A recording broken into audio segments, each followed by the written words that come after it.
Hey everybody, Mecha Hippie here, back with some more Mountain Blade 2 Bannerlord. This time we're going over infantry tactics. That includes formations, using your shield, using your throwing weapons, countering infantry, archers, cavalry, other throwing weapons, what have you. So tell you what, let's just get right into it.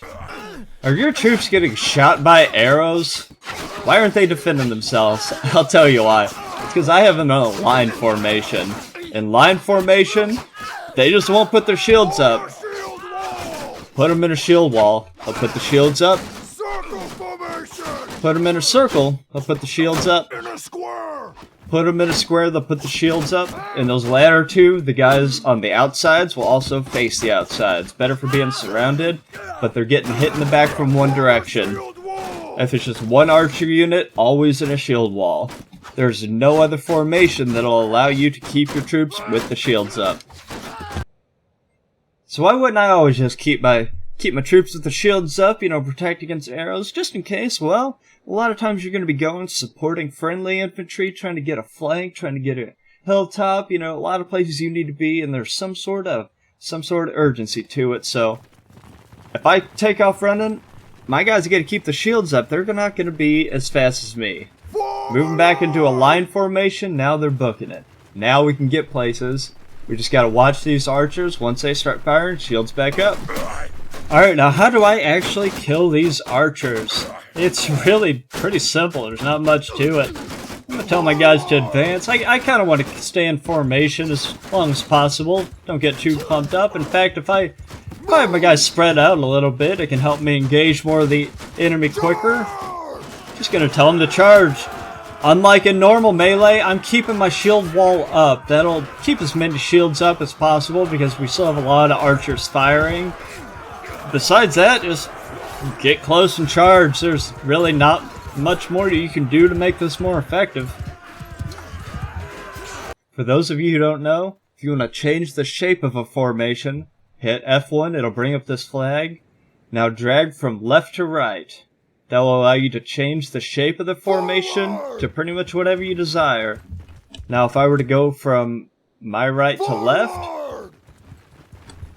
it's going to turn everybody around. So generally anytime I do this, it's going to kind of mess up their alignment, and they're going to keep this alignment no matter where they are and where the enemies are. F2 and F2 again.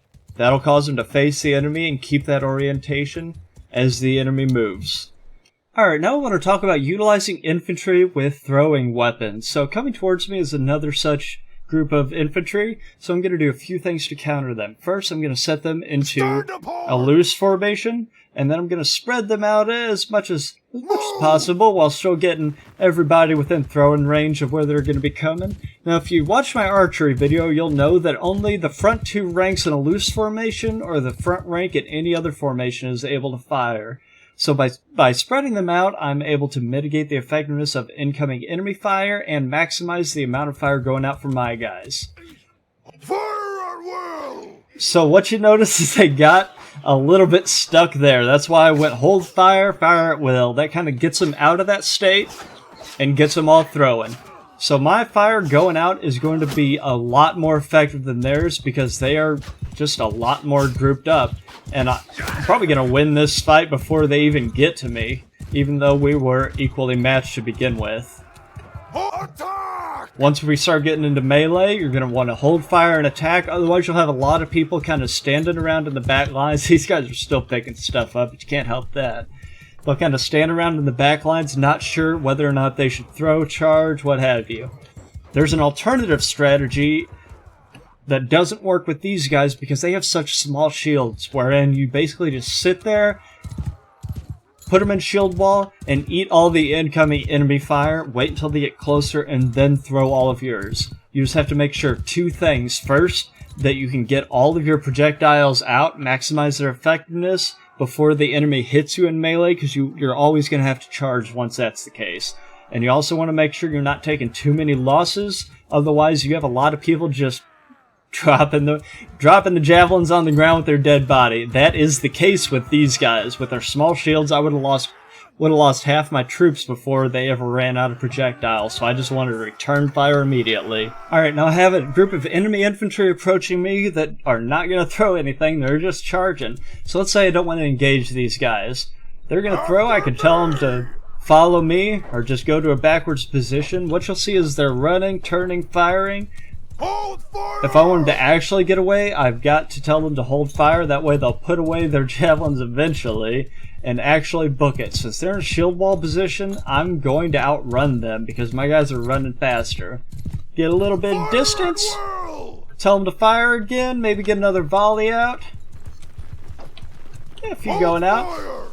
Just like with arrows, it's not going to be terribly effective against a shield wall. And that's another reason you might want to avoid just keeping your people on fire at will. Especially in multiplayer fights, you're going to have a lot of enemy units sitting around in shield wall formations. So you don't want to waste all your javelins on that. I can run away from these guys indefinitely like this. So in general, I'm keeping my guys on hold fire until I know I actually want them to fire. So you got a little bit of distance, tell them to fire again. Yeah, got a few people with javelins left. This isn't going to come up as much in single player because a lot of times you don't have other infantry to support you unless you're doing some fancy multi-group strategies, which maybe I'll go over later. But in multiplayer, this is absolutely critical to watch when you're firing so you don't waste a single shot.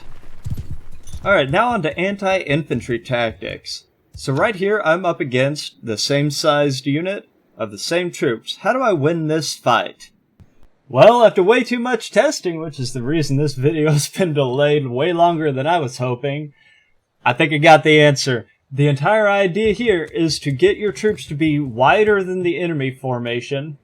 So we're going to widen them out a bit. Get them facing the enemy again. We want to wrap around the outside of the enemy flanks, but still keep enough people in the center that we can keep them from punching through the center and peeling us from the inside out, effectively getting a flank from two sides from the interior. It's a lot easier to see with a lot of people, but I chose to show this because that's what you're going to be dealing with in multiplayer. So we're going to try and keep these guys in formation as long as possible, and then charge, and what you'll see is these outside flanks are now outnumbering people, but because that center was too deep, they're not collapsing. So we're getting slightly more kills than them, and that's just going to amplify as the numbers go down. There you have it. Now there is one alternative method that's slightly more time consuming. So if we had backspace, look over to that menu on the left, F7 transfer, we're going to hit that.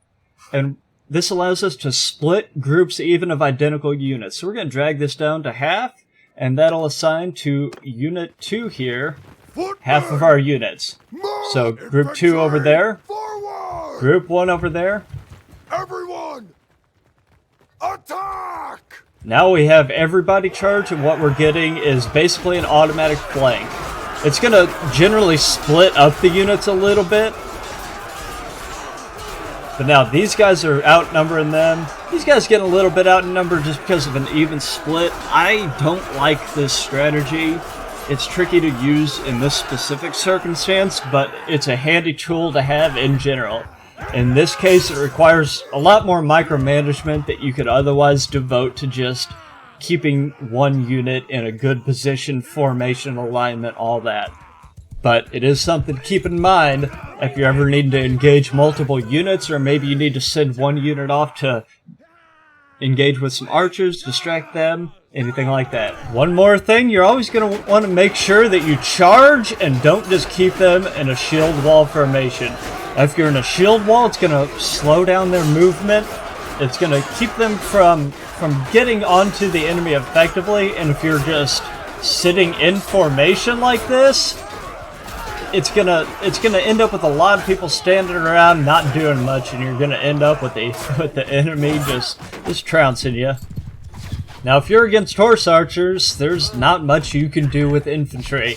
If you don't have archer or cavalry support, the best you can do is group everybody up, try and get everybody behind a shield. I've put them in a square formation, and I've set set them to face any direction so they're not constantly shifting around. Hey, get out of here. I'm talking. All you can do is just weather the arrows and wait till they run out and have to charge into melee, and then I'll refer you to the anti-cavalry tactics. Alright, last but certainly not least, anti-cavalry tactics. If this is an even fight, you're probably not going to win it no matter what you do, to be honest.